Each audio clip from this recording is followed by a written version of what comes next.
સુરતમાં ઉત્તરાયણ પોલીસો દ્વારા રેડ કરવામાં આવી ગોડાઉનમાં એરિયલ કંપનીના પાવડરનું ડુપ્લિકેશન ચાલતું હતું. આ એરિયલ કંપની ડિટર્જન્ટની જેના ડુપ્લિકેશનનું અહીં કામ ચાલતું હોય, જ્યાં એરિયલ કંપનીના મેનેજર સહિત પોલીસો દ્વારા રેડ કરવામાં આવી. અહીં એરિયલ કંપનીના પાવડરના ડબ્બા, સ્ટીકર અને બોક્સ કબજે લેવામાં આવ્યા છે. મોટી માત્રામાં ડુપ્લિકેશન કરવામાં આવી રહ્યું હતું.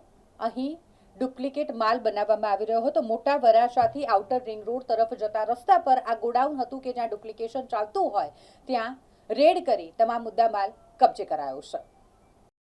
પોલીસ સ્ટેશન વિસ્તારમાં મોટા વરાછાથી ભરથાણા જતા રોડ પર મહાવીર કેમ્પસવાળી જગ્યા પર ડુપ્લિકેટ વોશિંગ પાવડર બનાવતો હોવાની માહિતી ઉત્તરાયણ પોલીસને મળતા જે તે કંપનીના જવાબદાર અધિકારીઓને સાથે રાખી અને રેડ કરવામાં આવેલી. જે રેડ દરમિયાન પ્રોક્ટર એન્ડ ગેમ્બલ P&G કંપનીના એરિયલ વોશિંગ પાવડર તથા કેશ કિંગ નામની બ્રાન્ડના ડુપ્લિકેટ પ્રોડક્ટ બનાવાતી હોવાની વિગતો મળેલી અને તેના પ્રોડક્ટ્સ પણ મળી આવેલા, જેના આધારે આરોપીઓ વિરુદ્ધમાં કાયદેસરની કાર્યવાહી હાથ ધરવામાં આવેલી છે. તેમજ 25 લાખથી વધુ કિંમતના ડુપ્લિકેટ પાવડરના જથ્થાને પણ સીઝ કરવામાં આવેલો છે.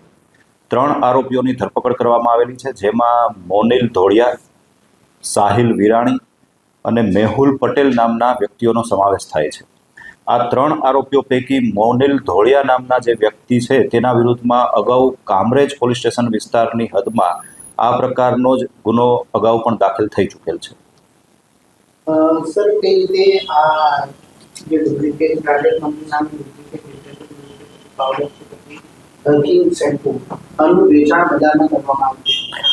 હાલમાં આરોપીઓની ધરપકડ કરવામાં આવેલી છે અને તે અંગેની પૂછપરછ ચાલુ છે.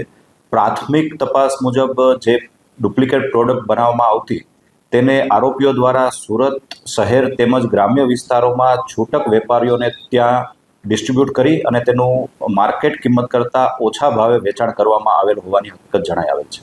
સર, આમાં જે કેમિકલ્સનો ઉપયોગ કરવામાં આવતો, શું આ કેમિકલ્સ લોકોના આરોગ્ય સાથે કેટલું જોખમદાયક હોય છે? જે પણ પદાર્થનો ઉપયોગ કરવામાં આવતો તેના સેમ્પલ લેવામાં આવેલ છે અને FSL ચકાસણી માટે પણ મોકલી આપવામાં આવેલ છે. તે અંગેની આગળની કાર્યવાહી FSLના રિપોર્ટ આવ્યા બાદ કરી શકાશે.